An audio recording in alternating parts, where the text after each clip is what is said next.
நேபாளத்தில் சக்தி வாய்ந்த நிலநடுக்கம் ஏற்பட்டதை தொடர்ந்து டெல்லி மற்றும் பீகாரில் நில அதிர்வு உணரப்பட்டதாக தகவல் வெளியாகியுள்ளது. நேபாளம் திபெத் எல்லையில் லோபுச் வடகிழக்கு பகுதியை மையமாக கொண்டு இன்று காலை 6:35 மணியளவில் நிலநடுக்கம் ஏற்பட்டதாகவும் இது ரிக்டர் அளவுகோலில் 7.1 பதிவானதாகவும் அமெரிக்க புவியியல் ஆய்வு மையம் தகவல் தெரிவித்துள்ளது. நிலநடுக்கத்தால் ஏற்பட்ட சேதங்கள் குறித்து தகவல் வெளியாகவில்லை. இந்நிலையில் டெல்லி, என்சிஆர், பீகார், சிக்கிம் பகுதிகளில் நில அதிர்வு உணரப்பட்டதாக தகவல் வெளியாகியுள்ளது. பீகார் மாநிலம் சேடாட் பகுதியில் உள்ள வீட்டில் அலங்கார விளக்கு மற்றும் மின்விசிறிகள் அசைந்ததால் பொதுமக்கள் அச்சமடைந்தனர். முன்னிட்டு தமிழ்நாட்டில் மொத்தம் 21,904 பேருந்துகள் இயக்கப்பட உள்ளன. வருகிற 10ஆம் தேதி முதல் 13ஆம் தேதி வரை சென்னையிலிருந்து 5,736 சிறப்பு பேருந்துகள் உட்பட 14,104 பேருந்துகள் இயக்கப்பட உள்ளன. இந்த ஆண்டு 7,75,000 பேர் வரை பயணம் மேற்கொள்ள வாய்ப்புள்ளதாகவும் கோயம்பேடு, மாதவரம், கிளாம்பாக்கத்தில் இருந்து பேருந்துகள் இயக்கப்படும் எனவும் தெரிவிக்கப்பட்டுள்ளது. பொங்கல் பண்டிகை முடிந்து சென்னை திரும்ப வசதியாக 15ஆம் தேதி முதல் 19ஆம் தேதி வரை 15,800 பேருந்துகள் இயக்கப்பட உள்ளன. பொங்கலை முன்னிட்டு ஆம்னி பேருந்துகளில் கட்டண உயர்வு புகார்கள் குறித்து கண்காணிக்க குழு அமைக்கப்படும் என்று அமைச்சர் சிவசங்கர் அறிவுறுத்தியுள்ளார். சென்னையில் செய்தியாளர்களிடம் பேசிய அவர், கூடுதல் கட்டணம் வசூலிக்கும் ஆம்னி பேருந்துகள் மீது கடும் நடவடிக்கை எடுக்கப்படும் என்றார். மேலும் கோயம்பேடு, மதுரவாயல் இடையே ஆம்னி பேருந்துகளை நிறுத்தக்கூடாது என்று அமைச்சர் சிவசங்கர் கேட்டுக் கொண்டார். தமிழ்நாட்டில் மொத்தம் 6,36,00,000 வாக்காளர்கள் உள்ளதாக தலைமை தேர்தல் அதிகாரி அர்ச்சனா பட்நாயக் தெரிவித்துள்ளார். ஆண் வாக்காளர்கள் 3,11,74,027 பேரும், பெண் வாக்காளர்கள் 3,24,29,803 பேரும், மூன்றாம் பாலின வாக்காளர்கள் 9,120 பேரும் உள்ளதாக தெரிவிக்கப்பட்டுள்ளது. அதிகபட்சமாக சோழிங்கநல்லூர் தொகுதியில் 6,90,958 வாக்காளர்களும், குறைந்தபட்சமாக கீழ்வேளூர் தொகுதியில் 1,76,505 வாக்காளர்களும் உள்ளனர். தமிழ்நாட்டையும் தமிழ்தாய் வாழ்த்தையும் தொடர்ந்து அவமானப்படுத்தும் ஆளுநரை கண்டித்து திமுக சார்பில் இன்று காலை 10 மணி அளவில் மாவட்ட தலைநகரங்களில் கண்டன ஆர்ப்பாட்டம் நடைபெறும் என்று திமுக அமைப்பு செயலாளர் RS பாரதி தெரிவித்துள்ளார். இதுகுறித்து அவர் வெளியிட்டுள்ள அறிக்கையில், ஆளுநர் மாளிகைகளை வைத்து மாநில நிர்வாகத்தை முடக்குவதை ஒரு வாடிக்கையாகவே வைத்திருக்கிறது மோடி அரசு என்று குற்றஞ்சாட்டியுள்ளார். திராவிட சுவரை தாண்டி ஆளுநர் நுழைய முடியாது என்றும் ஆரியத்தையும் நுழையவிட மாட்டோம் என்றும் RS பாரதி கூறியுள்ளார். தமிழக ஆளுநர் RN ரவி தமிழக சட்டப்பேரவையில் தனது உரையை வாசிக்காமலேயே போயிருப்பது சிறுபிள்ளைத்தனமான செயல் என்று முதலமைச்சர் ஸ்டாலின் விமர்சித்துள்ளார். இதுகுறித்து எக்ஸ் தளத்தில் அவர் வெளியிட்டுள்ள பதிவில், தமிழ்நாட்டு மக்களையும் அரசையும் தொடர்ந்து அவமதிக்கும் ஆளுநரின் செயல் அவர் வகிக்கும் பதவிக்கு அழகல்ல என்றும், தனது அரசியல் கடமைகளை செய்யவே மனமில்லாதவர் அந்த பதவியில் ஏன் ஒட்டிக் கொண்டிருக்க வேண்டும் என்பதே அனைவர் மனதிலும் எழும் வினா என்றும் குறிப்பிட்டுள்ளார்.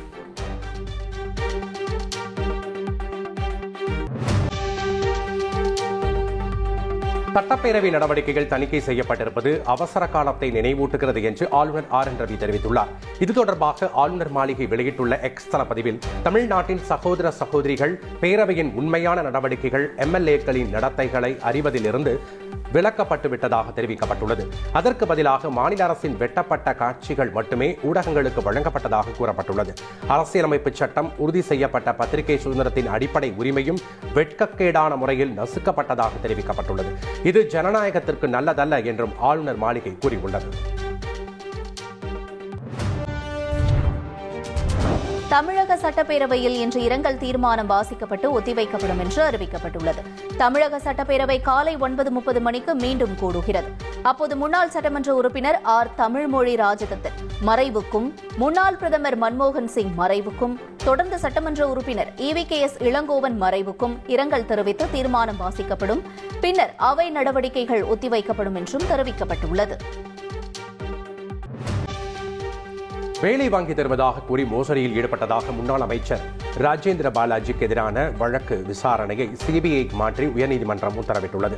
வழக்கு விசாரணைக்கு வந்தபோது ராஜேந்திர பாலாஜி முன்னாள் அமைச்சர் என்பதால் அவருக்கு எதிராக வழக்கு தொடர அரசின் அனுமதி பெறும் நடைமுறைகள் நிலுவையில் இருந்து வருவதாக போலீசார் தரப்பில் தெரிவிக்கப்பட்டது.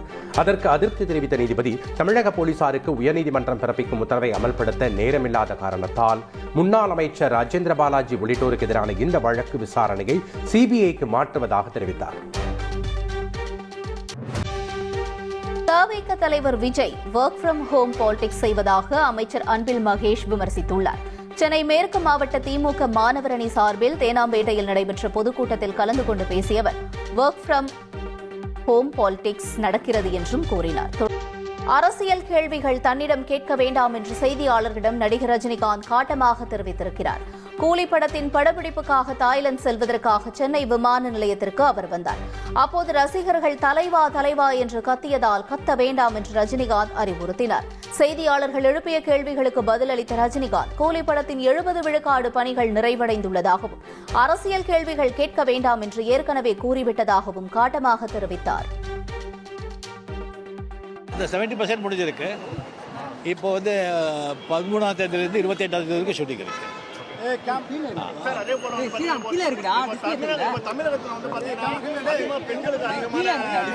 அரசியல் கேள்வி கேட்க வேண்டாம் ஆல்ரெடி சொல்லியிருக்கேன். Okay, thank you. பிரபல இசையமைப்பாளரும் சினிமா இயக்குநருமான கங்கை அமரன் தனியார் மருத்துவமனைக்கு மாற்றப்பட்டுள்ளார். கடந்த சில தினங்களாக சிவகங்கை மாவட்டத்தில் புதிய திரைப்படம் ஒன்றை கங்கை அமரன் இயக்கி வந்தார். நேற்று முன்தினம் திடீரென அவருக்கு உடல்நலக் குறைவு ஏற்பட்டதால் இந்நிலையில் கங்கை அமரன் அங்கிருந்து வேலம்மாள் மருத்துவமனைக்கு மாற்றப்பட்டு சிகிச்சை பெற்று வருகிறார். சைபர் தாக்குதலுக்கு எதிராக பகிரங்கமாக குரல் கொடுத்த நடிகை ஹனி ரோஸுக்கு மலையாள நடிகர் சங்கமான அம்மா அமைப்பு ஆதரவு தெரிவித்துள்ளது. நடிகை ஹனி ரோஸ் குறித்து தரக்குறைவாக கருத்து பதிவிட்டவர்கள் மீது அவர் புகார் அளித்ததன் எதிரொலியாக ஒருவர் கைது செய்யப்பட்டதுடன் 30 பேர் மீது வழக்கு பதிவு செய்யப்பட்டது.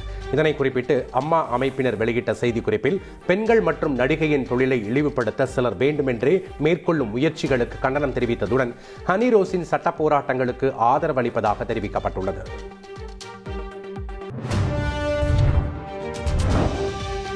ஹைதராபாத்தில் புஷ்பா 2 கூட்ட நெரிசலில் படுகாயமடைந்து சிகிச்சை பெற்று வரும் சிறுவன் ஸ்ரீதேஜை சந்திக்க நடிகர் அல்லு அர்ஜுனுக்கு அனுமதி வழங்கப்பட்டுள்ளது. 1 மணி நேரம் மட்டுமே சந்திப்பு இருக்க வேண்டும். மருத்துவமனைக்கு செல்வது ரகசியமாக இருக்க வேண்டும் என போலீசார் நிபந்தனை விதித்துள்ளனர். மருத்துவமனைக்கு செல்லும் முன்பு தகவல் தெரிவித்தால் உரிய பாதுகாப்பு அளிக்கப்படும் என்றும், தகவல் தெரிவிக்காமல் சென்றால் அதற்கு அல்லு அர்ஜுனே முழு பொறுப்பு என்றும் நோட்டீஸில் தெரிவிக்கப்பட்டுள்ளது.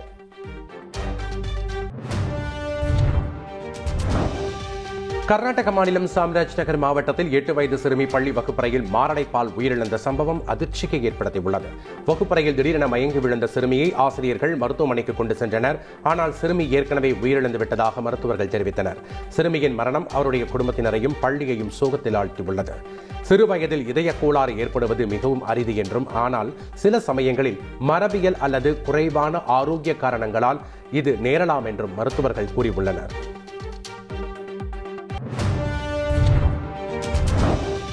அசாமின் டிமாஹசோ மாவட்டத்தில் உள்ள உமராங்சோ நிலக்கரி சுரங்கத்தில் ஏற்பட்டுள்ள பயங்கர விபத்தில் ஏராளமானோர் சிக்கியுள்ளனர். சுரங்கத்தில் சிக்கியிருப்பவர்களை மீட்கும் பணி தீவிரமாக நடைபெற்று வருகிறது. மீட்புப் பணிகளுக்காக சிறப்பு உபகரணங்கள் வரவழைக்கப்பட்டதோடு பல்வேறு நிபுணர்கள் அடங்கிய மீட்புக் குழுவும் அமைக்கப்பட்டுள்ளது. இந்திய ராணுவத்தின் உதவியும் கோரப்பட்டுள்ளதை அடுத்து மூத்த ராணுவ அதிகாரிகள் சம்பவ இடத்திற்கு விரைந்துள்ளனர்.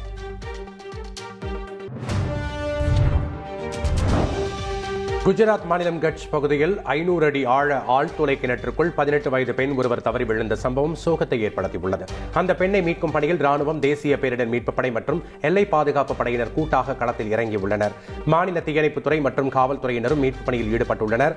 ஆழ்துளை கிணற்றுக்குள் சிக்கியுள்ள அந்த பெண்ணுக்கு தொடர்ந்து ஆக்சிஜன் அனுப்பப்பட்டு வருகிறது. மேலிருந்தபடியே அந்த பெண்ணின் அசைவுகளை மீட்புப் படையினர் கண்காணித்து வருகின்றனர். மீட்புப் பணி 2வது நாளாக தொடர்ந்து நடைபெறுகிறது.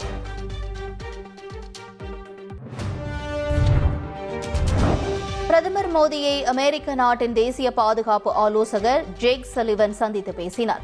இந்த சந்திப்பின் போது இரு நாட்டு மக்களின் நலனுக்காகவும் உலக நலனுக்காகவும் இரு ஜனநாயக நாடுகளுக்கு இடையே நெருக்கமான ஒத்துழைப்பை தொடர்ந்து ஆழப்படுத்துவதற்கான தனது நிலைப்பாட்டை பிரதமர் மீண்டும் உறுதிப்படுத்தினார். அதிபர் பைடன் மற்றும் அவரது மனைவி ஜில் பைடனுக்கு பிரதமர் தனது வாழ்த்துக்களை தெரிவித்தார். அமெரிக்காவில் விரைவில் புதிய அதிபராக டொனால்டு டிரம்ப் பதவியேற்க உள்ள நிலையில் அமெரிக்க தேசிய பாதுகாப்பு ஆலோசகரின் இந்த சந்திப்பு முக்கியத்துவம் வாய்ந்ததாக பார்க்கப்படுகிறது. கனடா நாட்டு பிரதமர் ஜஸ்டின் ட்ரூடோ பதவி விலகுவதாக அறிவித்துள்ளார்.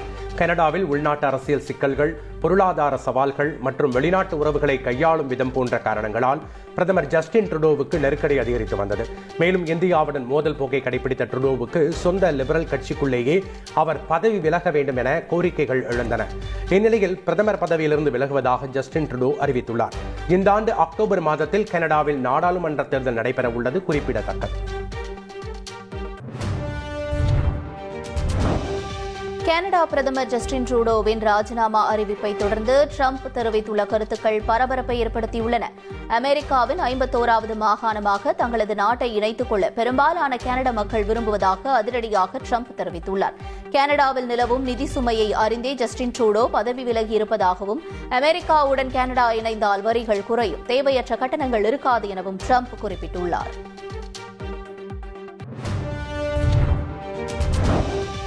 அமெரிக்காவின் அடுத்த அதிபராக ட்ரம்ப் பதவியேற்பதற்கு அந்நாட்டு நாடாளுமன்றம் ஒப்புதல் அளித்துள்ளது. அதிபர் தேர்தலின் இறுதிக்கட்ட நடைமுறையாக ட்ரம்ப் அதிபராக பதவியேற்பதற்கு ஒப்புதல் அளிப்பதற்கான தீர்மானம் மீது நாடாளுமன்ற கூட்டத்தில் வாக்கெடுப்பு நடைபெற்றது.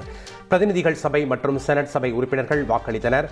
தற்போதைய துணை அதிபர் கமலா ஹாரிஸ் தலைமையில் நடைபெற்ற வாக்கெடுப்பில் ட்ரம்ப் அதிபராக பதவியேற்க ஒப்புதல் அளிக்கப்பட்டது. இதையடுத்து ஜனவரி 20ஆம் தேதி அன்று அமெரிக்காவின் அடுத்த அதிபராக டொனால்ட் ட்ரம்ப் பதவியேற்க உள்ளார்.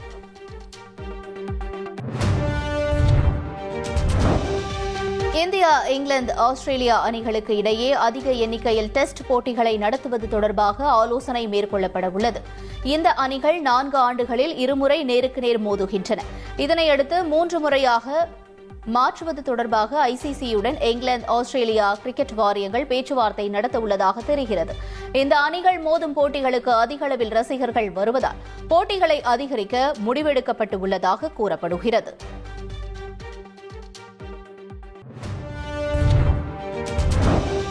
இந்திய தொடக்க வீரர் ஜெய்ஸ்வாலை ஆஸ்திரேலிய வீரர் கவாஜா மற்றும் இங்கிலாந்து முன்னாள் கேப்டன் மைக்கேல் வாகன் பாராட்டியுள்ளனர். பிஜிடி தொடரில் சிறப்பாக விளையாடிய ஜெய்ஸ்வால் 391 ரன்கள் அடித்தார். இந்நிலையில் இன்ஸ்டாகிராமில் பதிவிட்டுள்ள ஜெய்ஸ்வால் ஆஸ்திரேலிய சுற்றுப்பயணத்தில் நிறைய கற்றுக்கொண்டதாக கூறியுள்ளார். முடிவுகள் எதிர்பார்த்தபடி வராவிட்டாலும் மீண்டும் வலிமையாக திரும்புவோம் என்று அவர் குறிப்பிட்டுள்ளார். ஜெய்ஸ்வாலின் இந்த பதிவில் சூப்பர் ஸ்டார் என வாகன் கமெண்ட் செய்துள்ளார். ஜெய்ஸ்வாலின் ஆட்டம் சிறப்பாக இருந்ததாக கவாஜாவும் பாராட்டியுள்ளார். அஜித்குமாரின் குட் பேட் அக்லி திரைப்படம் ஏப்ரல் 10ஆம் தேதி வெளியாகும் என்று அறிவிக்கப்பட்டுள்ளது. மகிழ் திருமேனி இயக்கத்தில் அஜித்குமார் நடித்துள்ள விடாமுயற்சி திரைப்படம் பொங்கலுக்கு வெளியாகும் என்று அறிவிக்கப்பட்ட நிலையில் பல்வேறு காரணங்களால் படம் ரிலீஸ் தள்ளி போனது. இதனால் அஜித் ரசிகர்கள் ஏமாற்றமடைந்த நிலையில் அவர்களை குஷிப்படுத்தும் விதமாக ஆதிக் ரவிச்சந்திரன் இயக்கியுள்ள குட் பேட் அக்லி திரைப்படம் ஏப்ரல் 10ஆம் தேதி திரைக்கு வரும் என்று அறிவிக்கப்பட்டுள்ளது. பொது மேடையில் அரசியல் குறித்து சர்ச்சைக்குரிய வகையில் பேசியதற்காக நாம் தமிழர் கட்சியின் தலைமை ஒருங்கிணைப்பாளர் சீமான் பகிரங்க மன்னிப்பு கேட்க வேண்டும் என பபாசி நிர்வாகிகள் வலியுறுத்தியுள்ளனர். தந்தி டிவிக்கு பேட்டியளித்த நிர்வாகிகள் பொது மேடையில் அரசியல் பேச வேண்டாம் என கூறியும் சீமான் பேசியிருப்பதாக கூறினார்கள். விளக்கம் கேட்டு பதிப்பாளருக்கு நோட்டீஸ் அனுப்பப்பட்டுள்ளதாகவும் இந்த விவகாரத்தில் சீமானும் பதிப்பாளரும் பகிரங்க மன்னிப்பு கேட்க வேண்டும் எனவும் அவர்கள் வலியுறுத்தியுள்ளனர்.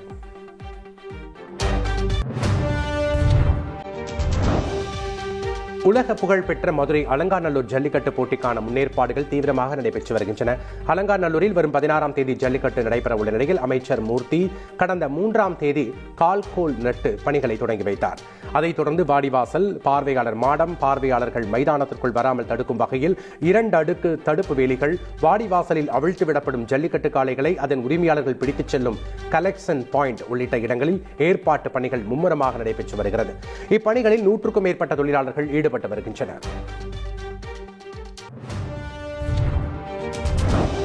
மும்பையில் 12 அடுக்குமாடி குடியிருப்பில் இரவில் திடீரென தீ விபத்து ஏற்பட்டது. அந்தேரி மேற்கு பகுதியில் உள்ள ஸ்கை பான் என்ற அபார்ட்மெண்டில் இந்த விபத்து நிகழ்ந்தது. உடனடியாக தீயணைப்பு படையினர் மற்றும் காவல்துறையினர் விரைந்து வந்து பல மணி நேரம் போராடி தீயை அணைத்தனர். இந்த விபத்தில் யாருக்கும் காயமோ உயிரிழப்போ ஏற்படவில்லை என தகவல்கள் தெரிவிக்கின்றன. செய்தியாளர் சந்திப்பின் போது டெல்லி முதல்வர் அதிஷி விம்மி விம்மி அழுதார். டெல்லி தேர்தலில் கல்காச்சி தொகுதியில் போட்டியிடும் முதல்வர் அதிஷிக்கு எதிராக பாஜக சார்பில் ரமேஷ் பித்தூரி வேட்பாளராக நிறுத்தப்பட்டுள்ளார். பிரச்சாரத்தின் போது அதிஷி தனது தந்தையை மாற்றிவிட்டார் போல என ரமேஷ் பித்தூரி பேசியது சர்ச்சையை ஏற்படுத்தியது. இந்நிலையில் செய்தியாளர்களை சந்தித்த அதிஷி, இந்திய அரசியல் இந்த அளவுக்கு தரம் தாழ்ந்து போகும் என தான் கற்பனை கூட செய்து பார்க்கவில்லை என்று கூறினார். தொடர்ந்து பேச முடியாமல் அதிஷி விம்மி விம்மி அழுதார்.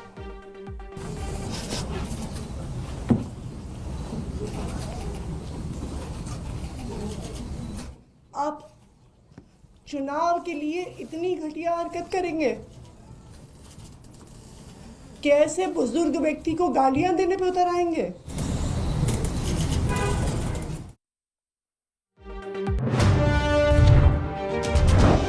குஜராத்தில் பெண் ஒருவருக்கு நீதி கேட்டு ஆம் ஆத்மி நிர்வாகி ஒருவர் தன்னைத்தானே திடீரென பெல்ட்டால் அடித்துக் கொண்டது அதிர்ச்சியை ஏற்படுத்தியுள்ளது. கைதான பெண் ஊர்வலமாக அழைத்து செல்லப்பட்டதற்கு எதிர்ப்பு தெரிவித்து சூரத்தில் போராட்டம் நடத்தப்பட்டது. இதில் கலந்து கொண்ட ஆம் ஆத்மி கட்சி நிர்வாகி கோபால் இட்டாலியா, பாதிக்கப்பட்ட பெண்ணுக்கு நீதி பெற்று தராததால் தன்னை தண்டனை கொடுப்பதாக கூறி திடீரென தான் அணிந்திருந்த பெல்ட்டை அவிழ்த்து தன்னைத்தானே அடித்துக் கொண்டார். டெல்லி இந்தியா கேட் பெயரை பாரத் மாதா துவார் என பெயர் மாற்றம் செய்ய வேண்டும் என பிரதமர் மோடிக்கு பாஜக சிறுபான்மை பிரிவு தலைவர் ஜமால் சித்திக் கடிதம் எழுதியுள்ளார். பெயர் மாற்றம் செய்வதுதான் இந்தியா கேட் தூண்களில் பொறிக்கப்பட்டுள்ள பெயர்களுக்கு நாம் அளிக்கும் உண்மையான அஞ்சலியாக இருக்கும் என்று அவர் அந்த கடிதத்தில் தெரிவித்துள்ளார். நாடாளுமன்றம் மற்றும் இந்தியா கேட் அமைந்திருக்கும் பகுதி ராஜ்பத் என்று முன்பு அழைக்கப்பட்ட நிலையில் அதனை மத்திய அரசு கர்த்தவிய பாதை என மாற்றியிருப்பது குறிப்பிடத்தக்கது.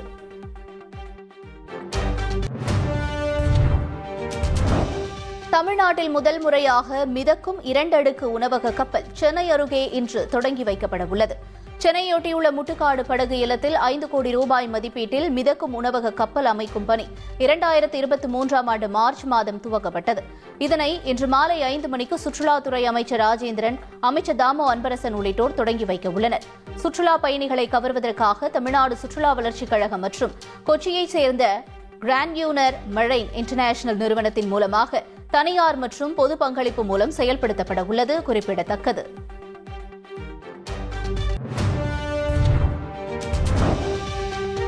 சாதியை கேட்டு கரும்பு கொள்முதல் செய்வதாக கூறி விழுப்புரம் திருச்சி தேசிய நெடுஞ்சாலை பிடாகம் பகுதியில் 100க்கும் மேற்பட்ட கரும்பு விவசாயிகள் மறியல் போராட்டத்தில் ஈடுபட்டதால் அங்கு போக்குவரத்து பாதிக்கப்பட்டது. சம்பவ இடத்திற்கு விரைந்து வந்த திருவெண்ணைநல்லூர் காவல்துறையினர் விவசாயிகளிடம் பேச்சுவார்த்தை நடத்தி உரிய நடவடிக்கை எடுப்பதாக உறுதியளித்ததை அடுத்து மறியல் கைவிடப்பட்டது.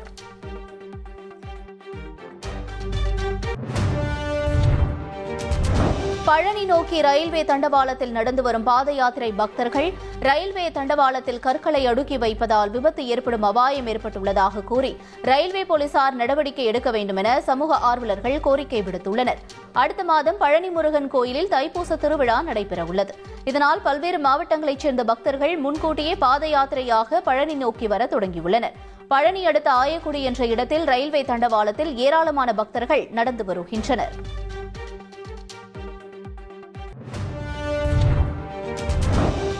கோவை மாவட்டம் தடாகம் அருகே குடியிருப்பு பகுதிக்குள் புகுந்த காட்டு யானை கூட்டம் வீட்டு வாசலில் இருந்த பப்பாளி மரத்தை பதம் பார்த்துள்ளது.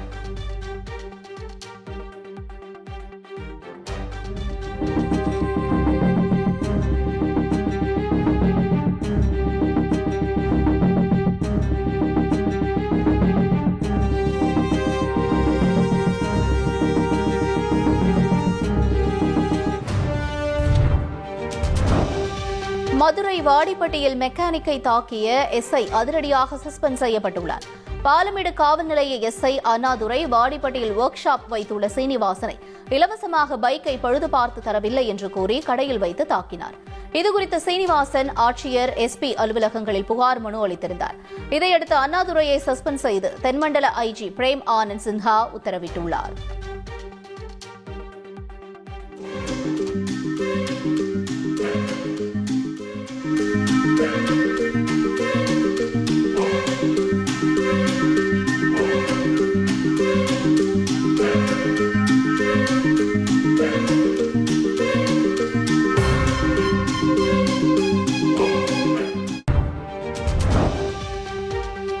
சவுதி சிரியாவில் திடீரென கனமழை கொட்டி தீர்த்த நிலையில் கடும் வெள்ளப்பெருக்கு ஏற்பட்டுள்ளது.